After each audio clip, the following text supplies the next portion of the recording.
Hamas leader Ismail Haniyeh के बाद याहिया सवार की शहादत की इत्तला और अब हिजबुल्लाह सरबराह हसन नसरुल्लाह की शहादत की तस्दीक कर दी गई। इसराइली फौज हसन नसरुल्लाह के जांबाज होने पर इतनी यकीन से कैसे दावा कर सकती है? सरबराह से राब्ता कब और कैसे मुनक़ता हुआ? शहादत कैसे हुई?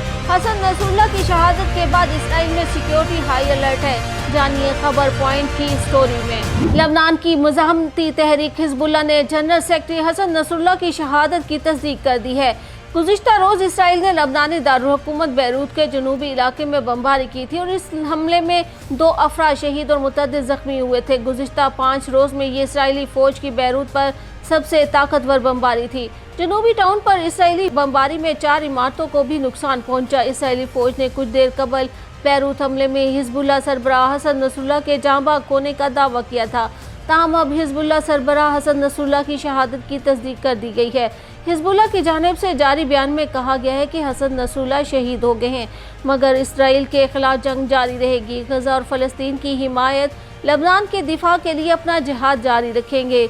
इसके अलावा हिजबुल्लाह के लबनानी चैनल अलमिनार पर हसन नसरुल्लाह की शहादत का ऐलान किया गया। इसराइल ने बैरूत हमले में हिजबुल्लाह सरबराह की बेटी ज़ैनब नसरुल्लाह की भी शहादत का दावा किया है। लबनान की मज़ाहमती तंजीम हिजबुल्लाह के सरबराह हसन नसरुल्लाह की शहादत के बाद इसराइल में सिक्योरिटी हाई अलर्ट कर दिया गया है। इसराइली फ़ौज की जानिब से जारी करदा बयान में बताया गया कि हसन नसरुल्लाह इसराइल के सबसे बड़े दुश्मनों में से एक थे। मुल्क में 1000 से ज़ायद लोगों के इज्तिमा पर पाबंदी आयद कर दी गई है। हिजबुल्लाह को नसरुल्लाह की शहादत से शदीद धचका पहुंचा है और वो इस वक्त हिजबुल्लाह के बुनियादी ढांचे पर हमला कर रहे हैं, जिसे ईरान ने बरसों की पुष्पनाही से बनाया।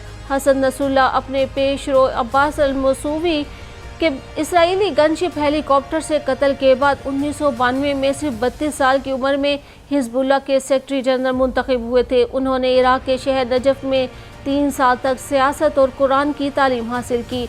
यही इनकी मुलाकात लबनानी अमल मलेशिया के रहनुमा सैयद अब्बास मसूवी से हुई। 1978 में हसन नसरुल्लाह को इराक से बेदखल कर दिया गया। लबनान के खाना जंगी की लपेट में आने के बाद हसन नसरुल्लाह ने अमल तहरीक में शमूलियत इख्तियार कर ली। इन्हें वादी बका में अमल मलेशिया का सियासी नुमाइंदा मुकर्रर किया गया। इसराइली फ़ौज के 1982 में बैरूत पर हमले के बाद हसन नसरुल्लाह अमल से अलहदा होकर हिजबुल्लाह में शामिल हुए। हसन नसरुल्लाह की क़यादत में हिजबुल्लाह इसराइल की एक अहम मुखालिफ तंजीम के तौर पर उभरी। हसन नसरुल्लाह का इसरार है कि इसराइल बदस्तूर एक हकीकी खतरा है।